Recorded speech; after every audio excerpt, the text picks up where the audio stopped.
አሰላሙ አለይኩም ወራህመቱላሂ ወበረካቱ። ደህና የተከበራችሁ ጓደኞች የተመልካቾች እንዴት ናችሁ? ደህና ናችሁ? ወዶች አልሐምዱሊላህ። እዚህ ያጋጠመኝ ነገር ልነግራችሁ ነው ማለት ነው የመጣሁት። በመጀመሪያ አዲስ የሆናችሁ ላይክ እና ሰብስክራይብ እያደረጋችሁ አበረታቱኝ። አሁን ይሄ ቀሳላ ማለት ነው ስንት ኪሎ መሰላችሁ የሚያጥበው? እዚህ ጋር ይታያችኋል። 12 ኪሎ ነው የሚለው አዲስ ነው አሁን የተገዛው እና 12 የኔ ማሽኑ ዝጋ። ይሄ በደንብ ያጥባል። እንደምታዩት ትልቅ ነው ማሻአላ 12 ኪሎ ትልቅ ነው፣ በደንብ ያጥባል። ችግሩ ምንድነው? መንሻፍ ይሄ ማለት ነው። ይሄ ማናሸፊያው ምንም ነገር አይሰራም ማለት ነው። ጭራሽ አይላወስም ማለት ነው። ምልላችሁ ፈልጌ ነው። እስከ መጨረሻ ተከታተሉ። ያውን ሰክቸዋል። ምን ነገር አይላወስም። ድምጽ ነው ተበላሽቶ ምናምን አይደለም። ሲጀመር ተገዝቶ ተመጣ ጀምሮ እንደዚህ ነው፣ ጸጥ ያለ ነው ማለት ነው። እና ምልላችሁ ነው የፈለኩት እኔ ቀሳላ ከ12 ማን ነው ከ14 ኪሎ በላይ ነው እንጂ ከ14 ኪሎ በታች አይረባም ሲሉ ሰምቼ ነበረ ከዚህ ቀደም ማለት ነው። እና ይሄው አየሁት 12 ኪሎ ነው። ምንም ነገር አነሻፈው አይንቀሳቀስም ማለት ነው።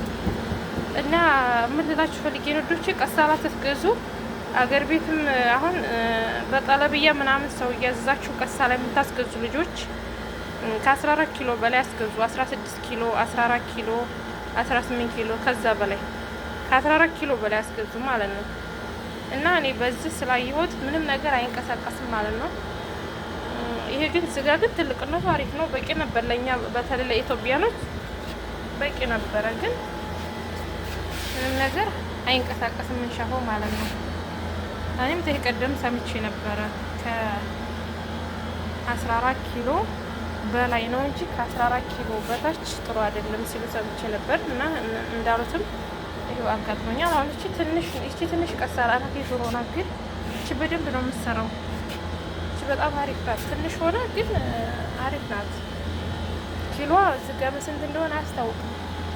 ግን የዶሮ እቃ ስለሆነ ይሄ እስካሁን ይሰራሉ። ይገርማችሁ። ያው አረቦቹም ጋር እንዛለን እንግዲህ በትንሽ ቀሳላ እንደዚህ እኔ ያለ አይደለም አውቶማቲክ ምናምን የሚጠቀም እንዳለ ሁሉ ደግሞ እንደዚህ በዝቅተኛም ህይወት የሚኖር አረብ አለ ማለት ነው ያየሁት። እስከ እንግዲህ 12 ኪሎ በጣም ዝቅተኛ ቀሳላ የሚባል ነው። እና እንደዚህ ነው እላችኋለሁ ወዶቼ። ይሄ ነው እንግዲህ ልነግራችሁ የፈለኩት። እንግዲህ ገብቷችኋል። ቀሳላ ስታስገዙ እያዘዛችሁ ታስገዙ 14 ኪሎ በላይ አድርጉት ማለት ነው። ውድ ቢሆንባችሁ ደህና ነገር መግዛት ይሻላል። በቀላል ብር ዝም ብሎ እቃ ከመግዛት ማለት ነው።